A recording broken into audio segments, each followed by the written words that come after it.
The air in the dining room hung heavy, thick with the scent of rosemary and betrayal, as I stared at the ultrasound photo trembling in my wife's hand. Laura's eyes, usually a warm hazel, were glassy with unshed tears. Her lips parted as if words could mend the fracture splitting my world apart. Across the table, my daughter Emily sat rigid, her fiancé Mark beside her, his knuckles white around a glass of untouched wine. The image, a grainy blur of a future I couldn't comprehend, felt like a blade twisting in my chest. "It's yours," Laura whispered, her voice barely audible, but the words landed like a thunderclap. She wasn't looking at me. She was looking at Mark. The night had started innocently enough, or so I'd convinced myself. The clink of cutlery against plates, Emily's laughter as she recounted wedding plans, the soft glow of candles casting flickering shadows on the walls. It all felt like a snapshot of normalcy. But there was a tremor beneath it, a fault line I'd ignored for weeks. Laura's late nights at the gallery, her distracted glances, the way Mark's smile lingered too long on her. I'd chalked it up to stress, to the chaos of planning a wedding, to anything but the truth now staring me in the face. My mind reeled, replaying moments I'd dismissed. The way Laura's hand brushed Mark's at the engagement party, a fleeting touch I'd rationalized as accidental. The hushed phone calls she took in the backyard, her voice low and urgent, the words muffled by the rustle of autumn leaves. I told myself it was work, her art dealings, her passion for her career. But the truth was uglier, and it clawed at me now, raw and unrelenting. How had I been so blind? "Say something, Tom," Laura pleaded, her voice cracking. Her fingers clutched the ultrasound like a lifeline, the paper crinkling under her grip. I wanted to scream, to shatter the silence with the rage boiling in my gut, but my throat felt sealed shut. Emily's gaze darted between us, her face a mask of confusion and dawning horror. Mark wouldn't meet my eyes. His jaw twitched, and the faintest sheen of sweat glistened on his forehead. "What is this?" Emily's voice was small, a child's whisper in the face of a storm. She reached for the ultrasound, but Laura pulled it back, instinctive, protective. That motion, Laura shielding the truth from our daughter, ignited something in me.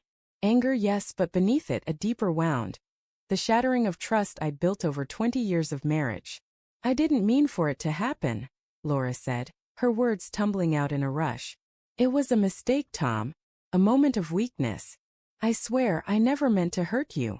Her voice broke and she pressed a hand to her mouth, as if she could hold back the confession. But it was too late. The room felt smaller, the walls closing in, the air thick with the weight of her words. Mark shifted in his seat, finally speaking. "It was one time," he said, his tone defensive, almost defiant. "We were drunk, it was stupid, and we stopped it before it went further." His lie was flimsy, transparent. The ultrasound in Laura's hand told a different story, one that spanned months, not moments. I wanted to lunge across the table, to feel his jaw crack under my fist, but I stayed rooted, my hands trembling on the edge of the chair. Emily stood abruptly, her chair scraping against the hardwood floor. "You're lying," she hissed, her voice trembling with fury. "Both of you. How could you?" Her eyes locked on Mark, and I saw the moment her heart broke, the way her shoulders slumped, the way her hands curled into fists.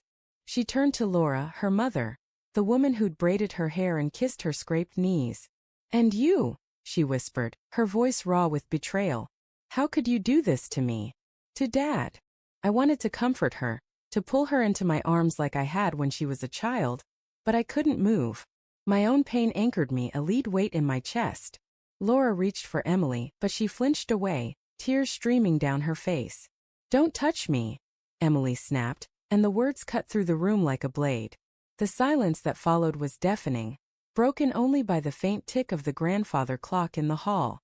I forced myself to look at Laura, to search her face for the woman I'd loved since we were 22, the woman who'd laughed with me over cheap wine and late-night dreams.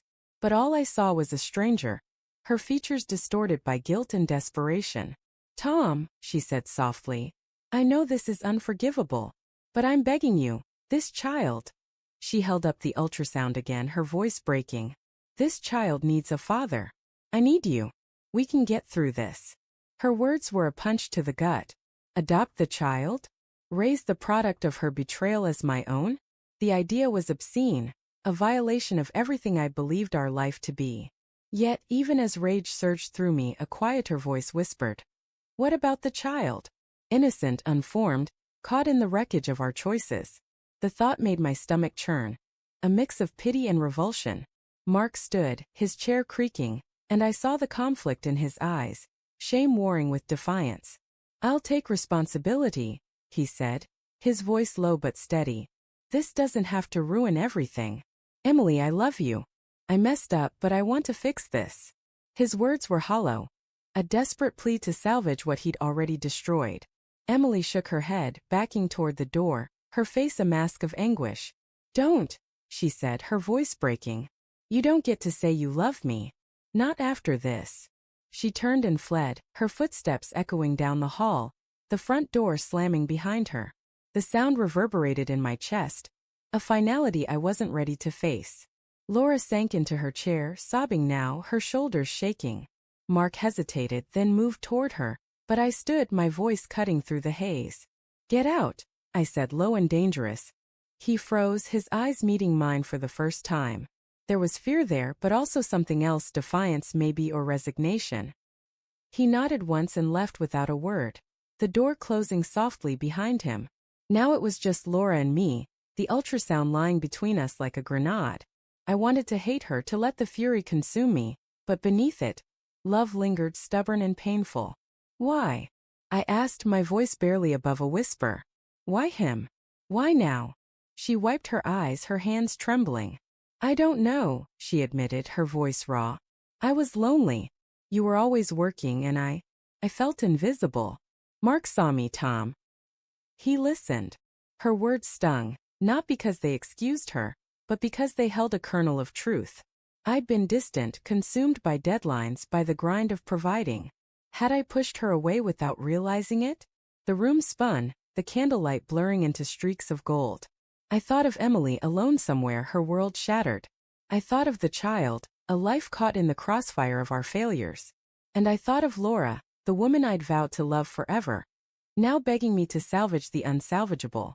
My heart screamed to walk away, to let her face the consequences alone. But my mind churned with questions. Could I forgive her? Could I love a child that wasn't mine? Could I rebuild a life from these ashes? I picked up the ultrasound, the paper cool against my fingers, and stared at the tiny shape within. A life, innocent and untainted, yet born of betrayal. The weight of the decision pressed down on me, suffocating. "I need time," I said finally, my voice hollow. Laura nodded, tears streaming down her face, and I walked out into the night, the stars above cold and indifferent, offering no answers.